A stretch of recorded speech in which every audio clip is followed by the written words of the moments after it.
السلام علیکم ورحمۃ اللہ وبرکاتہ۔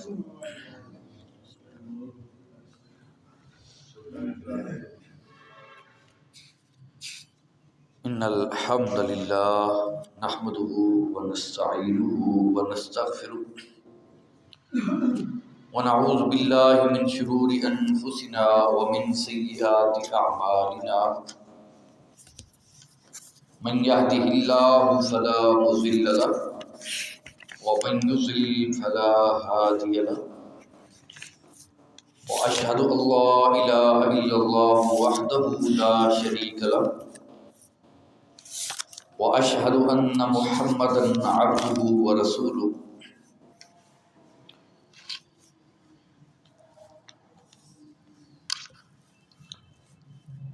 أما بعد فإن خير الحديث كتاب الله، وخير الهدي هدي محمد صلى الله عليه وسلم،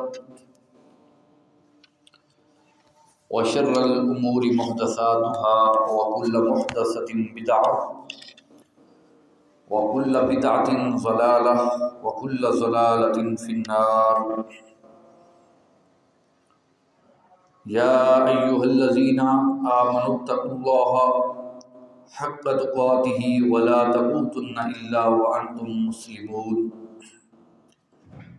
يا أيها الناس اتقوا ربكم الذي خلقكم من نفس واحدة وخلق منها زوجها وبث منهما رجالا كثيرا ونساء، واتقوا الله الذي تساءلون به والأرحام إن الله كان عليكم رقيبا۔ يا أيها الذين آمنوا اتقوا الله وقولوا قولا سديدا يصلح لكم أعمالكم ويغفر لكم ذنوبكم، ومن يطع الله ورسوله فقد فاز فوزا عظيما۔ أما بعد، أعوذ بالله من الشيطان الرجيم، بسم الله الرحمن الرحيم۔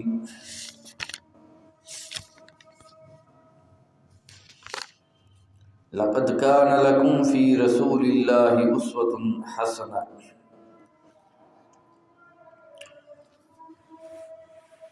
میرا آج کا عنوان اللہ کے نبی علیہ السلام کی حدیث کی اہمیت ہے۔ حدیث سے مراد نبی علیہ السلام کے اقوال اور افعال ہیں۔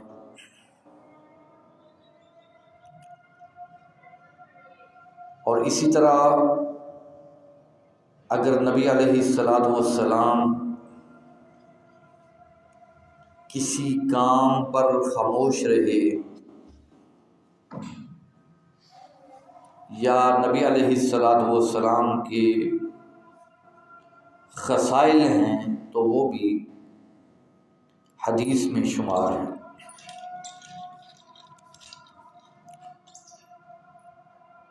تو اسی عنوان کے تحت میں آپ کے سامنے چند گزارشات پیش کروں گا۔ اللہ تعالیٰ سے دعا ہے اللہ تعالیٰ مجھے توفیق عطا فرمائے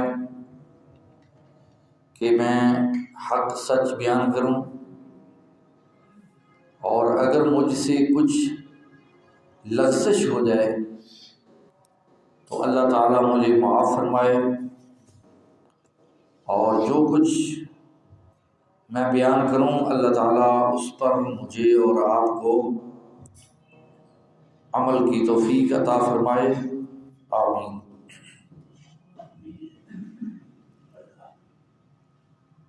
بعض لوگ آج کل میڈیا کا زمانہ ہے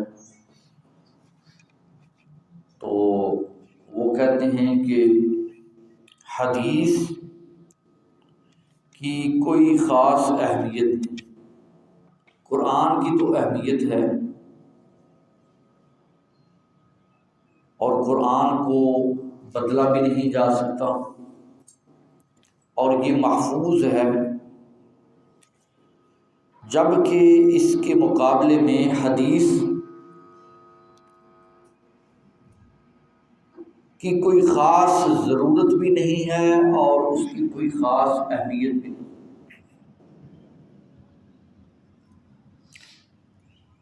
مجھ سے ایک بندے نے پوچھا کہ کیا قبر میں عذاب ہوگا؟ تو میں نے کہا کہ قبر میں عذاب بھی ہے، قبر میں ثواب بھی ہے۔ تو کہنے لگا کہ مجھے کسی نے کہا ہے کہ قبر میں کوئی عذاب نہیں۔ تو میں نے کہا کہ اس کے کہنے سے تو بات نہیں نہ بنتی، جبکہ اس کے بارے میں بہت سی احادیث موجود ہیں۔ وہ کہنے لگا کہ اس نے مجھے کہا ہے کہ حدیثیں تو ہیں، اس میں تو کوئی شک نہیں، لیکن عذاب نہیں ہوگا۔ یعنی ایک طرف وہ مان رہا ہے کہ حدیثیں تو ہیں، اس میں شک نہیں، اور ساتھ ہی دوسری طرف وہ کہہ رہا ہے کہ البتہ عذاب نہیں ہوگا۔ تو اس کا پھر مطلب کیا ہوا؟ اس کا مطلب یہ ہے کہ حدیثوں پر اس کا ایمان نہیں، وہ حدیثوں کا منکر ہے۔ حدیثوں کا منکر وہ نہ ہوتا اگر وہ کہتا کہ جس طرح صحیح احادیث میں آیا ہے اسی طرح میرا ایمان، میں مانتا ہوں، چاہے وہ میری عقل میں قبر کا عذاب آتا ہے یا نہیں آتا، میری سمجھ میں قبر کا عذاب آتا ہے یا نہیں آتا، میں مانتا ہوں۔ پھر تو ہم کہتے کہ وہ احادیث کا منکر نہیں۔ لیکن اگر کوئی کہتا ہے کہ حدیثیں تو ہوں گی یا حدیثیں تو ہیں لیکن عذاب نہیں ہوگا، تو پھر وہ حدیث کا منکر ہی ہوگا۔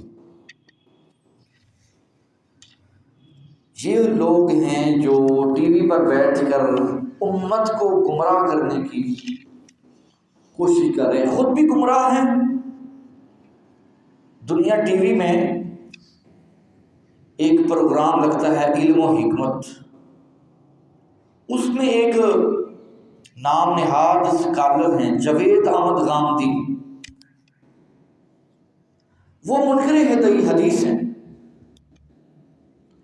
خود تو گمراہ وہ ہیں ہی، اس میں تو شک نہیں، ساتھ وہ ٹی وی پر بیٹھ کر امت کو بھی گمراہ کر رہے ہیں۔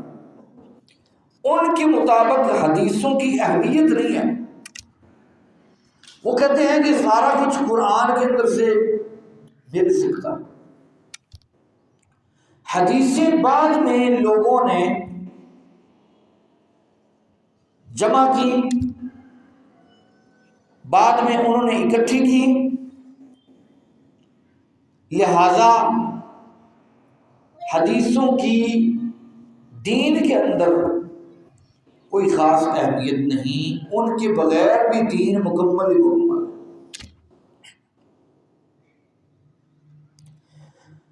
اب یہ لوگ جو ہیں یہ بڑے مؤثر ہیں، اور یہ وہ لوگ ہیں جن کو فنڈنگ ہوتی ہے باقاعدہ، اہل مغرب کی طرف سے باقاعدہ ان کو فنڈنگ ہوتی ہے کہ وہ مسلمانوں کے اندر مغالطے پیدا کریں اور مسلمانوں کے دلوں کے اندر سے قرآن اور حدیث کی جو محبت اور اہمیت ہے وہ ختم کریں۔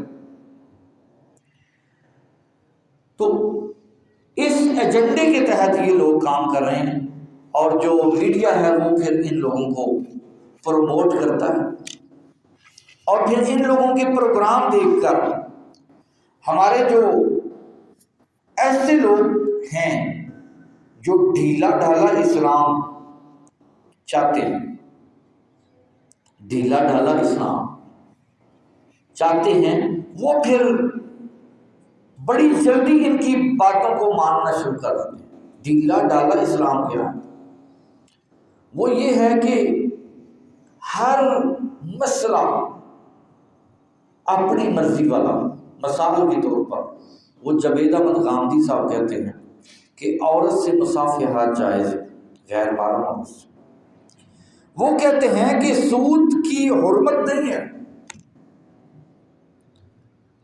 وہ کہتے ہیں کہ عورت کے لیے پردہ ضروری نہیں ہے، مرد کے لیے داڑھی ضروری نہیں ہے،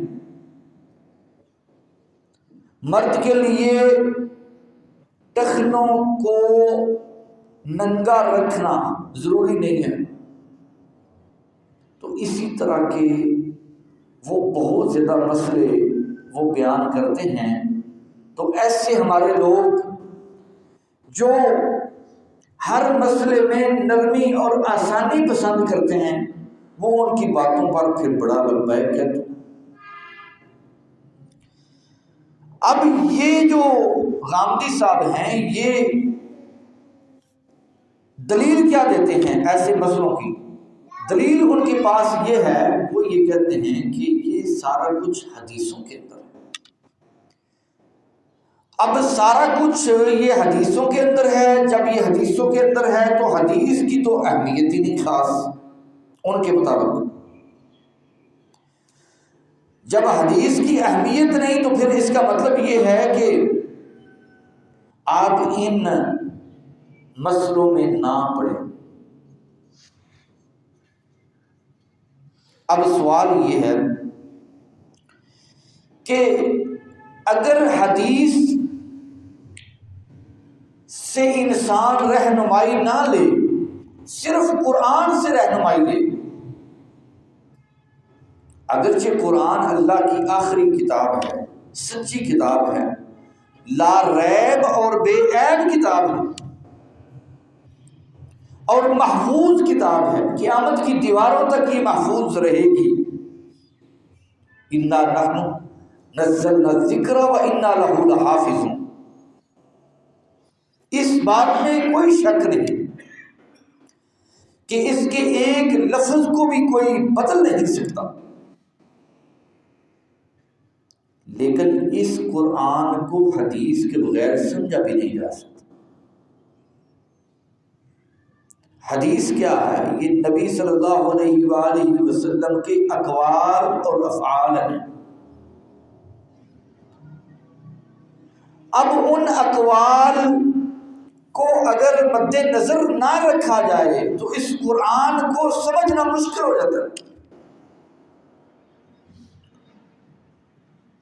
میں آپ کو مثال دیتا ہوں کہ یہ دنیا کے اندر جو مختلف کلاسوں کی کتابیں ہیں، اگر کسی بچے کو اس کلاس کی کتابیں گھر کے اندر مہیا کر دی جائیں اور کہا جائے کہ ان کو پڑھو اور امتحان پاس کرو،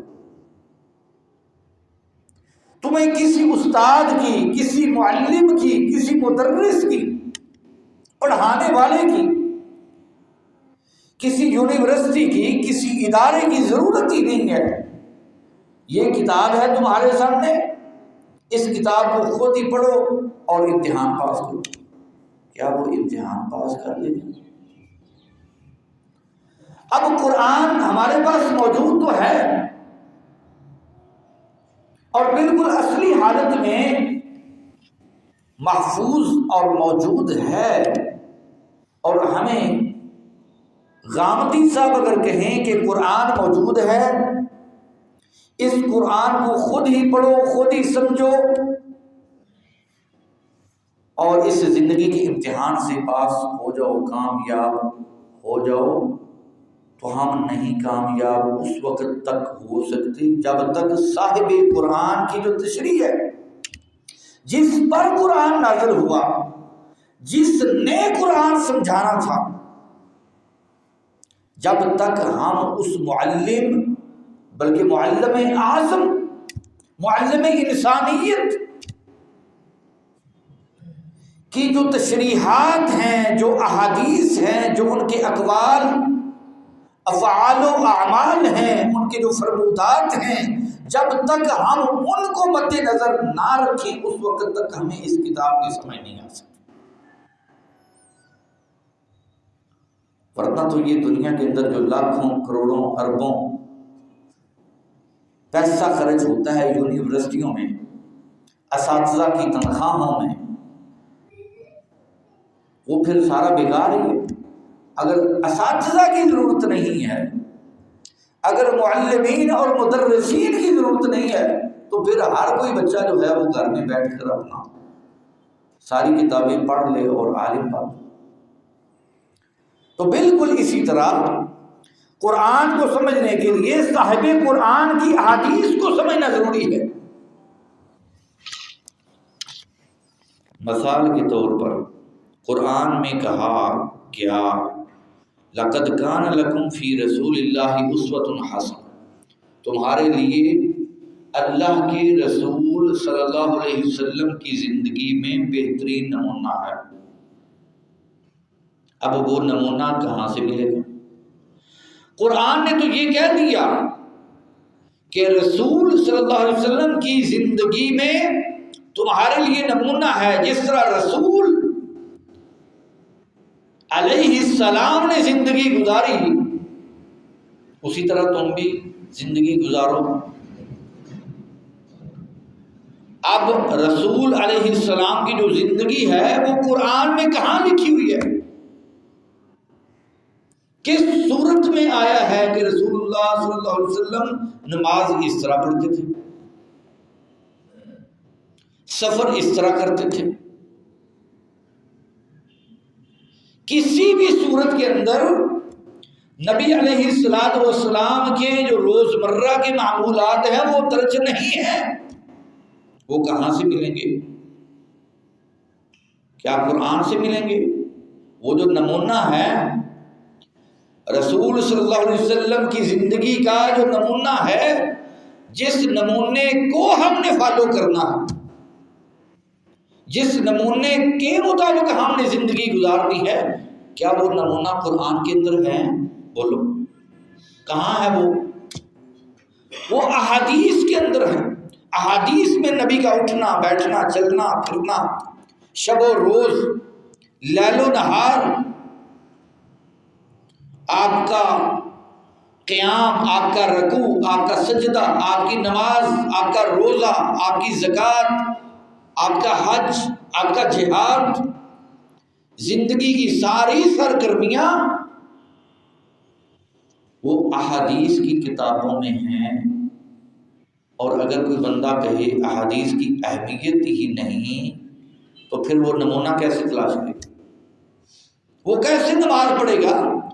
قرآن کے اندر صرف یہ تو دیا گیا ہے لَقَدْ كَانَ لَكُمْ فِي رَسُولِ اللَّهِ أُسْوَةٌ حَسَنَةٌ، تمہارے لیے رسول کی زندگی نمونہ ہے، لیکن نمونہ دیا نہیں گیا۔ یہ تو وہی بات ہو گئی کہ میں کسی درزی کو کہوں کہ آپ میرے لیے سوٹ سلائی کریں جو کہ مجھے بالکل پورا فٹ ہو، لیکن میں اس کو ماپ نہیں دیتا، اس کو جو ناپ ہے ماپ ہے وہ میں نہیں دیتا، لیکن میں کہتا ہوں کہ سوٹ جو ہے وہ بالکل مجھے فٹ ہونا چاہیے۔ تو کیا وہ بغیر ناپ کے وہ میرا سوٹ سلائی کر سکتا ہے؟ نہیں۔ اب اللہ نے کہا کہ یہ نبی ہیں، ان کے نمونے کو فالو کرو، لیکن اللہ نے قرآن میں نمونہ دیا نہیں ہے، تو میں کیسے فالو کروں؟ تو جواب یہ ہے کہ وہ نمونہ قرآن میں نہیں ہے، حدیث میں ہے۔ حدیث جب تک ہم نہیں پڑھیں گے، نبی کی نماز، نبی کی زندگی، نبی کا روزہ، زکوٰۃ، حج، جہاد، قربانی، نبی صلی اللہ علیہ وسلم اپنا لباس کس طرح استعمال کرتے تھے، نبی صلی اللہ علیہ وآلہ وسلم نے بال کس طرح رکھے تھے، آپ کی داڑھی مبارک کس طرح کی تھی، آپ کا ازواج مطہرات سے سلوک کیا تھا، یہ سارا کچھ حدیثوں میں ہے۔ تو حدیث کو مانیں گے تو نمونہ ملے گا نا، نہیں بات کی سمجھ رہے۔ قرآن نے کہا اقیم الصلاۃ، نماز قائم کرو، اقیم الصلاۃ اقیم الصلاۃ اقیم الصلاۃ، قرآن نے کہا نماز قائم کرو قائم کرو، بار بار کہا، 700 مرتبہ کہا۔ اب وہ قائم کرنی کس طرح ہے؟ کس طرح ہم نے نماز ادا کرنی ہے؟ کیا پہلے سجدہ کریں گے یا رکوع کریں گے یا قیام کریں گے؟ کیا کریں گے بھائی؟ طریقہ کیا ہے؟ اور قیام کے اندر پڑھیں گے کیا؟ رکوع کے اندر پڑھیں گے کیا؟ سجدے کے اندر پڑھیں گے کیا؟ قومے کے اندر پڑھیں گے کیا؟ قعدے کے اندر، جلسے کے اندر پڑھیں گے کیا؟ پورے قرآن کی کسی صورت میں یہ نہیں لکھا، حتیٰ کہ یہ بھی نہیں آیا کہ پہلے قیام کرنا ہے، پھر رکوع کرنا ہے، پھر قومہ ہے، پھر سجدہ ہے، پھر جلسہ ہے۔ یہ ترتیب بھی نہیں ہے قرآن میں۔ یہ تو کہا گیا وَارْكَعُوا مَعَ الرَّاكِعِينَ، رکوع کرو رکوع کرنے والوں کے ساتھ۔ قرآن میں یہ تو کہا گیا وَقُومُوا لِلَّهِ قَانِتِينَ، اللہ کے سامنے کھڑے ہو جاؤ ادب کے ساتھ۔ قرآن میں یہ تو کہا گیا کہ سجدہ کرو، لیکن ترتیب نہیں بتائی گئی۔ وہ ترتیب کہاں سے ملے گی؟ قرآن سے ملے گی یا احادیث سے بولیں؟ اگر کوئی بندہ کہتا ہے حدیث کی اہمیت ہی نہیں، حدیث بعد میں اکٹھی کی گئی ہیں، تو پھر اس کا مطلب یہ ہے کہ وہ صرف قرآن کو پڑھ کر وہ نماز کی ایک رکعت بھی نہیں پڑھ سکتا۔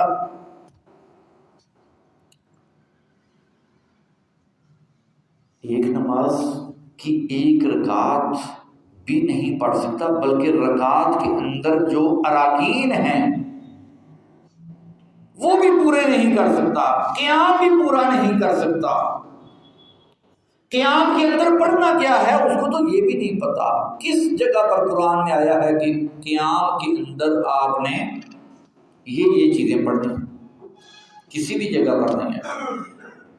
سورۃ الفاتحہ قرآن میں آئی تو ہے، لیکن قرآن میں یہ نہیں آیا کہ اس سورۃ الفاتحہ کو آپ نے قیام کے اندر پڑھنا۔ معلوم یہ ہوا اگر حدیث کو آپ سائڈ پر رکھیں گے تو آپ دین کے اوپر صحیح طریقے سے عمل کر سکتے ہیں۔ نہیں سمجھ آئی؟ ایک اور مثال سے سمجھاتا ہوں۔ قرآن نے کہا یا ایھا الذین آمنوا کتب علیکم الصیام، اے ایمان والو تمہارے اوپر روزے فرض کر دیے گئے، کما کتب علی الذین من قبلکم لعلکم تتقون، جس طرح تم سے پہلی امتوں پر فرض کیے گئے تھے تاکہ تم پرہیزگار بن جاؤ۔ یہ قرآن نے کہا۔ اب وہ جو روزے ہیں، روزے کا طریقہ، روزے کا سلیقہ، روزہ کب افطار کرنا ہے، کب افطار کرنا ہے، اور روزہ جو ہے یہ کس مہینے میں رکھنا ہے، اور کتنے روزے رکھنے ہیں، یہ پورے قرآن کے اندر نہیں۔ قرآن اللہ کی سچی کتاب تو ہے، لیکن اگر آپ اس کتاب کو پڑھانے والا جو معلم ہے اس کی بات کو اگر اہمیت نہ دیں، کہیں کہ معلم کی جو بات ہے، جو حدیث ہے، اس کی تو اہمیت نہیں، نعوذ باللہ۔ قرآن کافی ہے ہمارے لیے، تو پھر مجھے پورے قرآن سے دکھائیں کہ کس جگہ پر لکھا ہے کہ جو روزے ہیں یہ رمضان کے مہینے کے اندر رکھنے ہیں۔ بندہ شوال میں بھی تو رکھ سکتا ہے، ذوالقعدہ، ذوالحجہ، محرم، صفر، ربیع الاول، ربیع الثانی، جمادی الاول، جمادی الثانی، رجب، شعبان، یہ رمضان کے اندر ہی کیوں ہے؟ قرآن نے کہا ایام معدودات، روزے گنتی کے ہیں، گنتی کے چند دن ہیں۔ اب گنتی کے چند دن ہیں، وہ 15 ہیں، 20 ہیں، 30 ہیں، 40 ہیں، کتنے ہیں؟ بس قرآن نے یہ کہا کہ وہ گنتی کے چند دن ہیں۔ اب گنتی کے چند دن کتنے ہیں بھائی؟ قرآن نے یہ کہا کہ رمضان کے مہینے میں قرآن نازل ہوا، شہر رمضان الذی انزل فیہ القرآن ھدی للناس وبینات من الھدی والفرقان، کہ رمضان کا مہینہ وہ ہے جس میں قرآن نازل ہوا، انا انزلناہ فی لیلۃ القدر، کہ ہم نے اس کو شب قدر میں نازل کیا۔ یہ تو آ گیا کہ رمضان میں قرآن نازل ہوا، لیکن یہ کہاں آیا کہ رمضان میں روزے رکھنے؟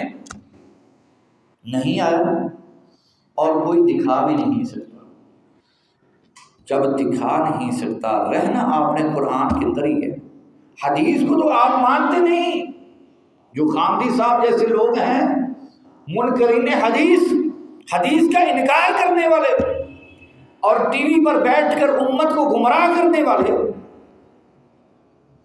وہ اس بات کا کیا جواب دیں کہ رہنا آپ نے قرآن کے اندر ہی ہے، اور ثابت یہ کرنا ہے کہ جو روزے ہیں وہ آپ نے رمضان کے اندر رکھنے۔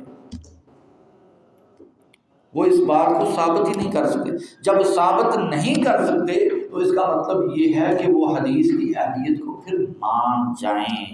ہمیں کہاں سے پتہ چلا کہ جو رمضان کے اندر رکھنے ہیں روزے وہ رمضان میں رکھنے ہیں؟ ہمیں کہاں سے پتہ چلا؟ یہ ہمیں حدیث سے پتہ چلا، ہمیں سنت سے پتہ چلا۔ نہیں سمجھ آئی؟ ایک اور مثال سے سمجھاتا ہوں۔ قرآن نے کہا آتوا الزکاۃ، زکوٰۃ ادا کرو، بس آتوا الزکاۃ، زکوٰۃ ادا کرو، اور بار بار کہہ دیا آتوا الزکاۃ، زکوٰۃ ادا کرو۔ اب زکوٰۃ کتنی ادا کرنی؟ زکوٰۃ کا نصاب کیا ہے؟ اس کی شرح کیا ہے؟ کتنے مال پر زکوٰۃ ادا ہونی ہے اور کتنی ہونی ہے؟ کتنی بکریاں ہوں گی؟ کتنی بھیڑیں جب ہو جائیں گی؟ کتنے مویشی، اونٹ، گائیں اور بھینسیں جب ہو جائیں گی تو زکوٰۃ فرض ہو جائے گی، اور کتنی فرض ہوگی؟ حدیث کو جو نہیں مانتے وہ کہتے ہیں حدیث کی اہمیت کو، یہ حدیثیں بعد میں جمع ہوئیں۔ بتائیں قرآن کے اندر کہاں لکھا ہوا ہے کہ 2.5% آپ نے زکوٰۃ دینی ہے؟ قرآن نے بس یہ کہہ دیا آتوا الزکاۃ، زکوٰۃ ادا کرو۔ وہ 2.5% کی شرح کہاں پر ہے قرآن میں؟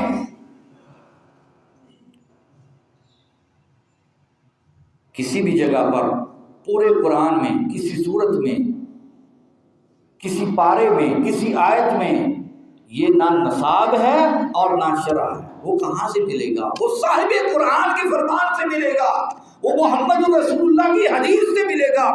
جب تک معلم کی تعلیم کو اور مدرس کی تدریس کو آپ نہیں فالو کریں گے اس وقت تک آپ اس قرآن کو سمجھ سکتے ہیں۔ صلی اللہ علیہ وآلہ وسلم۔ تو جو سکھانے والا ہے، جو پڑھانے والا ہے، جو بتانے والا ہے، جو شارع ہے، جو شریعت لانے والا ہے، اس کو آپ نے مائنس کر دیا، نعوذ باللہ، تو پیچھے کیا رہ گیا؟ تو اس کا مطلب یہ ہے کہ آپ نے نبی کی اہمیت کو گھٹایا، آپ نے نبی کی بات کی حیثیت کو کم کیا۔ اس کا مطلب یہ ہے کہ آپ نے نبی کی ذات کی حیثیت کو کم کیا۔ ایک آدمی ہے، وہ کہتا ہے کہ میں کسی آدمی کی، فلاں آدمی کی بات کو اہمیت نہیں دیتا، مطلب یہ ہے کہ میں اس کی ذات کو اہمیت نہیں دیتا۔ کسی کی بات کو اگر رد کیا جائے تو اس کا مطلب یہ ہے کہ اس کی ذات کی اہمیت کو رد کیا گیا۔ نبی کی بات کو، نبی کی حدیث کو اگر رد کیا گیا ہے تو اس کا مطلب یہ ہے کہ نبی کی صرف بات کو رد نہیں کیا گیا بلکہ نبی کی ذات کو بھی رد کیا۔ تو غامدی صاحب جیسے جو لوگ ٹی وی پر بیٹھ کر امت کو گمراہ کر رہے ہیں اور کہہ رہے ہیں کہ حدیثوں کی کوئی خاص اہمیت نہیں، صرف قرآن کافی ہے، بھائی وہ قرآن سمجھائے گا کون؟ آج تو ایک کچی کا جو بچہ ہے وہ قاعدہ خود نہیں پڑھ سکتا جب تک کسی استاد کے پاس نہ جائے۔ تو اتنی بڑی جو کتاب ہے، اس کو سمجھانے والا اگر نہ ہو، نبی کی حدیث جب نہ ہو، حدیث کیا ہے؟ یہ قرآن کی تشریح ہے، یہ قرآن کی تفسیر ہے، یہ قرآن کو سمجھانے والی ہے۔ آپ نے حدیث کو، تشریح کو سائڈ پر کر دیا، اکیلی کتاب کو کیسے سمجھو گے؟ نہیں سمجھ آئی؟ ایک اور مثال سے سمجھاتا ہوں کہ حدیث کی اہمیت کیا ہے۔ قرآن نے کہا وَأَتِمُّ الْحَجَّ وَالْعُمْرَةَ لِلَّهِ، اللہ کے لیے عمرہ کرو اور حج کرو۔ قرآن مجمل ہے، حدیث مفصل ہے۔ قرآن اشارہ دیتا ہے، حدیث اس اشارے کی وضاحت کرتی ہے۔ قرآن نے کہا وَأَتِمُّ الْحَجَّ وَالْعُمْرَةَ لِلَّهِ، اللہ کے لیے عمرہ کرو، حج کرو۔ اب وہ عمرہ اور حج کرنا کیسے؟ کیا 7 چکر لگانے ہیں یا 8 لگانے ہیں یا 10 لگانے ہیں؟ کیا چکروں کے بعد آب زمزم پینا ہے، مقام ابراہیم پر 2 رکعت نفل پڑھنے ہیں یا نہیں پڑھنے؟ صفا اور مروہ کی سعی کرنی ہے یا نہیں؟ اگر کرنی ہے تو کتنے چکر لگانے ہیں؟ اس کے بعد کیا جو بال ہیں وہ کٹوانے ہیں یا نہیں؟ وہ سارا طریقہ، پیٹرن، سلیقہ، شیڈول، نصاب، وہ سسٹم، وہ کیا ہے؟ پورے قرآن کے اندر مجھے بتائیں کس جگہ پر لکھا ہے کہ طواف کرنا ہے، پھر نفل پڑھنے ہیں، پھر صفا اور مروہ کی طرف جانا ہے؟ یعنی عمرے کا یا حج کا طریقہ پورے قرآن میں کسی جگہ پر بھی نہیں ہے، کسی ایک آیت میں، کسی ایک سورت میں، کسی ایک پارے میں نہیں ہے۔ جو لوگ کہتے ہیں حدیث کی اہمیت نہیں، قرآن ہی کی اہمیت ہے، اس بات میں کوئی شک نہیں۔ قرآن اللہ کی آخری کتاب ہے، لیکن یہ کہنا کہ قرآن کے علاوہ حدیث کی کوئی اہمیت نہیں، نعوذ باللہ، یہ کفریہ جملہ۔ اگر صاحب قرآن کے فرمودات کو آپ نے چھوڑ دیا، پیچھے رہ کیا گیا؟ پیچھے کچھ بھی نہیں رہا۔ مجھے بتائیں کہ کس طریقے سے آپ حج کریں گے اور کس طریقے سے عمرہ کریں گے؟ تو یہ سارا کہاں سے ملا کہ پہلے آپ نے طواف کیا، پھر نوافل پڑھے، پھر آپ صفا اور مروہ کی طرف گئے؟ یہ سارا پیٹرن آپ کو حدیث مصطفیٰ سے ملے، یہ محمد الرسول اللہ صلی اللہ علیہ وسلم کی سنت سے، حدیث سے ملے گا۔ نہیں سمجھ آئی ابھی بھی؟ آؤ ایک اور مثال سے سمجھاتا ہوں حدیث کی اہمیت کیا۔ آیت نازل ہوئی وَكُلُوا وَاشْرَبُوا حتی یتبین لکم الخیط الابیض من الخیط الاسود، کہ رمضان کے اندر جب تم روزہ رکھتے ہو تو کھاؤ اور پیو، اتنی دیر تک کھاتے اور پیتے رہو یہاں تک کہ کالے دھاگے کے اوپر سفید دھاگا غالب آ جائے۔ اب صحابی نے کیا کیا؟ عدی بن حاتم، یہ عرب کے رہنے والے ہیں، عربی کو سمجھنے والے ہیں، اور یہ محمد رسول اللہ صلی اللہ علیہ وسلم کے قریب ترین ہیں، ان کے شاگرد ہیں، لیکن اب یہ قرآن کو سمجھنے لگے ہیں۔ دیکھیں کس طرح سمجھتے ہیں یہ قرآن کو۔ انہوں نے کیا کیا؟ انہوں نے ایک کالا دھاگا لیا اور ایک سفید دھاگا لیا اور اپنے سرہانے کے نیچے رکھ لیا،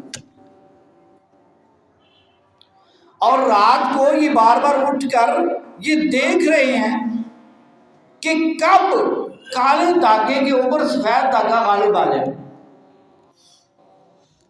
اب ان کو سمجھ نہیں لگ رہی کہ معاملہ کیا ہے۔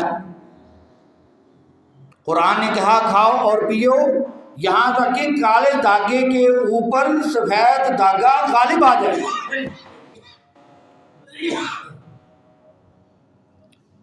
کوئی سمجھ نہیں لگ رہی، رات اسی طرح گزر گئی ان دھاگوں کو دیکھ رہے ہوئے۔ صبح نبی صلی اللہ علیہ وآلہ وسلم کی خدمت میں حاضر ہوئے، اللہ کے رسول معاملہ یہ ہوا۔ کہا عدی تمہارے دھاگے، تمہارا جو تکیہ تھا، جو سرہانہ تھا، وہ بہت ہی بڑا ہو گیا کہ اس کے اوپر آسمان کے افق کے دھاگے آ گئے۔ سمجھایا کہ کالے اور سفید دھاگے سے مراد یہ والے دھاگے نہیں، بلکہ اس کے سے مراد آسمان کے افق پر جو سیاہی ہے، اس سیاہی کے اوپر سفیدی غالب آ جائے تو آسمان کے افق کی جو لمبائی ہے وہ بہت زیادہ ہے۔ نبی صلی اللہ علیہ وسلم نے مسکرا کر مزاح کے طور پر فرمایا کہ تیرا تکیہ بڑا ہی لمبا ہو گیا تھا کہ اس کے اوپر آسمان کے کنارے آ گئے تھے۔ صحابی ہے، عرب کے اندر رہنے والا، عربی کو جاننے والا ہے، اور نبی صلی اللہ علیہ وسلم کا شاگرد ہے، پاس بیٹھنے والا ہے، لیکن کتاب کو بغیر معلم کے نہیں سمجھ سکا، کتاب کو بغیر معلم کے نہیں سمجھ سکا۔ تو آج ہم جو 14ویں صدی کے اندر رہنے والے ہیں، جو غامدی صاحب جیسے جو لوگ دنیا ٹی وی میں علم و حکمت کے نام پر جو پروگرام ہوتا ہے اس میں غامدی صاحب بیٹھ کر امت کو لیکچر دے رہے ہوتے ہیں کہ حدیث کی اہمیت نہیں، قرآن کافی ہے، اور امت کو گمراہ کرنے کا بیڑا اٹھایا ہوا۔ حدیث کی اہمیت نہیں، قرآن کافی ہے۔ صحابی کو قرآن کے ایک حصے کی سمجھ نہیں لگ رہی، اس نے سمجھا یہ دھاگا ہے کالا اور سفید۔ تو نبی نے بتایا کہ دھاگے سے مراد یہ ہے کہ آسمان کے افق پر جب صبح کے وقت، پہلے تو آسمان کا افق سارے کا سارا کالا ہوتا ہے، جب فجر قریب ہوتی ہے، فجر کے وقت آسمان کے افق پر پھر روشنی نمودار ہوتی ہے، اور وہ روشنی جو ہے وہ پھر غالب آ جاتی ہے، وہ فجر کا وقت ہوتا ہے۔ فجر کے وقت تک آپ کھانا پینا جاری رکھ سکتے ہیں۔ نہیں سمجھ لگی حدیث کی اہمیت کی؟ ایک اور مثال سے سمجھاتا ہوں۔ قرآن نے اجازت دی تیمم کیسے تیمم کیا جا سکتا ہے، یہ اجازت دے دی قرآن نے۔ فَإِن لَّمْ تَجِدُوا مَاءً فَتَيَمَّمُوا صَعِيدًا طَيِّبًا، اگر تم پانی نہیں پاتے تو تم پاک صاف مٹی سے تیمم کر لیا، بس یہ کہہ دیا، اجازت دے دی۔ اب وہ تیمم کرنا کیسے ہے؟ کیا اسی وقت کرنا ہے جب پانی نہیں مل رہا، کہ اس کے علاوہ بھی کچھ اور باتیں ہیں، کنڈیشنز ہیں؟ حالات و واقعات ہیں کہ جن کو مد نظر رکھ کر آپ تیمم کر سکتے ہیں. اس کی وضاحت قرآن نے بالکل نہیں کی. یہ سارا کچھ حدیث مصطفیٰ کے اندر کہ آپ نے مٹی کے اوپر ایسے ہاتھ مارنا ہے اور پھر اس کے بعد آپ نے اپنے چہرے کے اوپر اور پھر اس کے بعد آپ نے ایسے اپنے دونوں جو ہاتھ ہیں ان کی پشت پر آپ نے کرنا ہے. آپ کا تیمم ہو گیا. شدید سردی ہے، مرض کے بڑھنے کا خطرہ ہے، آپ تیمم کر سکتے.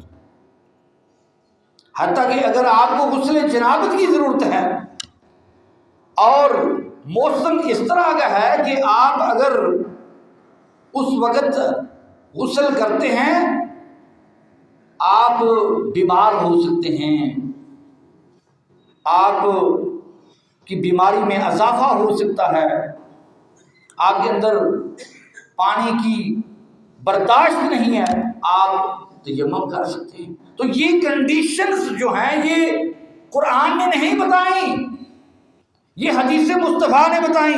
نہیں سمجھ آئی حدیث کی کیا اہمیت ہے؟ اور ایک اور مثال سے سمجھاتا ہوں. قرآن نے کہا انما حرم علیکم المیتۃ والدم ولحم الخنزیر وما اہل بہ لغیر اللہ، کہ 4 چیزیں حرام ہیں، ان کو نہ کھاؤ. کون کون سی؟ میتۃ مردار، والدم خون، جو بہتا ہوا خون ہوتا ہے نا جب جانور کو ذبح کیا جاتا ہے وہ بھی حرام ہے. واللحم الخنزیر، سور کا گوشت، وما اہل بہ لغیر اللہ، اور غیر اللہ کے نام کے کھانے، یہ سارے حرام. اب یہ 4 چیزیں حرام ہیں قرآن کے اندر. اس میں جو پہلی چیز ہے انما حرم علیکم المیتۃ، وہ پہلی چیز ہے مردار حرام ہے. قرآن نے کہا مردار حرام ہے، میتۃ مردار حرام. اب مچھلی جو ہے، جو لوگ کہتے ہیں کہ قرآن کافی ہے، حدیثوں کو بعد میں جمع کیا گیا اور حدیثوں کی اہمیت نہیں ہے، ان سے سوال ہے کہ جو مچھلی ہے، مچھلی کو نہ ذبح کیا جاتا ہے اور نہ یہ زندہ حالت میں ہوتی ہے، جب اس کو پکایا جاتا ہے یہ مردہ ہوتی ہے. یہ مردار کے اندر شامل ہے مچھلی. تو ظاہر ہے جب آپ نے اس کو کاٹنا ہے تو اس نے مرنا ہی ہے نا. مرنے کے بغیر تو آپ نہیں نا اس کو کھائیں گے، یہ تو بھاگ جائے گی نا. تو یہ مردہ ہے اور آپ اس کو کھا رہے ہیں، جبکہ قرآن کہتا ہے انما حرم علیکم المیتۃ، تمہارے اوپر جو میتہ ہے، جو مردار ہے وہ حرام ہے. تو کیا پھر جو مچھلی ہے اس کو کھانا پھر آپ کے لیے جائز ہوا یا ناجائز ہوا؟ اس وقت تک جائز نہیں ہو سکتا مچھلی کا کھانا جب تک آپ حدیث کو نہ مانیں. حدیث نے وضاحت کی کہ بے شک مردار حرام ہے، لیکن جو مچھلی ہے یہ مستثنا ہے. اس اصول سے جو قرآن نے بیان کیا ہے، اس اصول سے یہ مستثنا ہے. مچھلی بھی اور جراد بھی. جراد یہ بھی ایک جانور ہے، یہ بھی اس اصول سے مستثنا ہے، باقی ساروں کے اوپر یہ اصول لگے گا. تو وضاحت کس نے کی؟ حدیث نے. حدیث کو مانو گے تو مچھلی کھاؤ گے، حدیث کو نہیں مانو گے تو قرآن کو صرف مانو گے تو میتہ حرما، وہ تمہارے اوپر پھر حرام ہے، پھر آپ مچھلی نہیں کھا سکتے.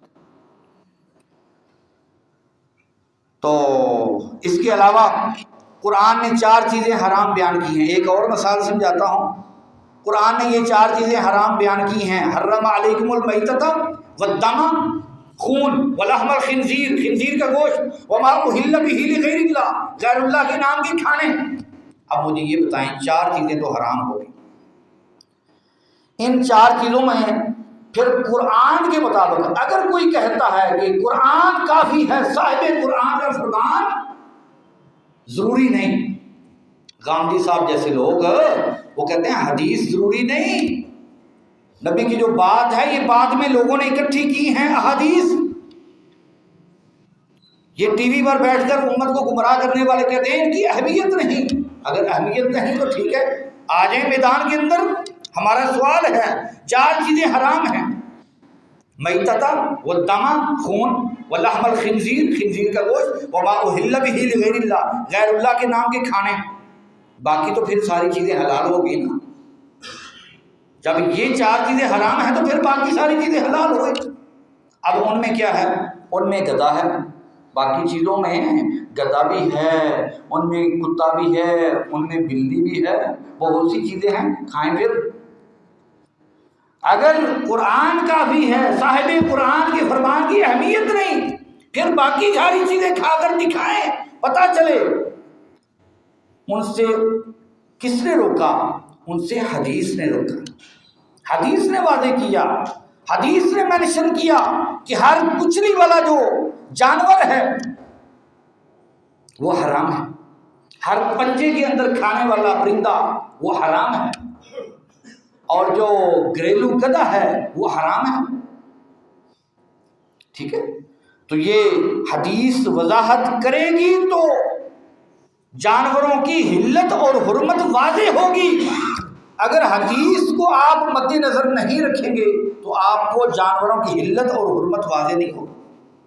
اگر نہیں سمجھ لگی ایک اور مثال سے سمجھاتا ہوں. قرآن نے کہا والسارق والسارقۃ فاقطعوا ایدیہما.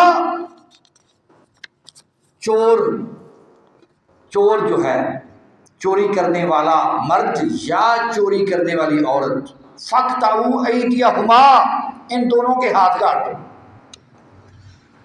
اب یہ قرآن نے کہہ دیا، اب اس کی جو تشریح ہے وہ حدیث کرے گی.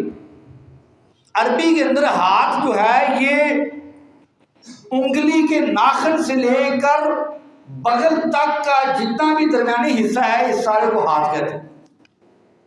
اس کو یدن کہتے ہیں، یدن، ہاتھ، ہینڈ، یہ عربی کے اندر. اب قرآن نے کہہ دیا کہ ان کے ہاتھ کاٹو. اب وہ ہاتھ کتنا کاٹنا ہے، کون سا کاٹنا ہے، کہاں تک کاٹنا ہے، ٹھیک ہے. یہ کس سے پتہ چلے گا؟ یہ پورے قرآن میں کسی صورت میں، کسی آیت میں، کسی پارے کے اندر نہیں ہے کہ کتنا ہاتھ، کہاں تک ہاتھ کاٹنا. یہ محمد رسول اللہ کے فرمان سے صلی اللہ علیہ وسلم. نہیں سمجھ لگی؟ آؤ ایک اور مثال سے سمجھاتا ہوں حدیث کی اہمیت کیا ہے. پورے قرآن کے اندر کلمہ نہیں ہے. مسلمان ہونے کے لیے ضروری ہے نا، تو پورا قرآن پڑھ لیں. حدیث کو تو آپ مانتے نہیں ہیں نا، تو پورا قرآن پڑھ لیں، مسلمان ہو جائیں گے.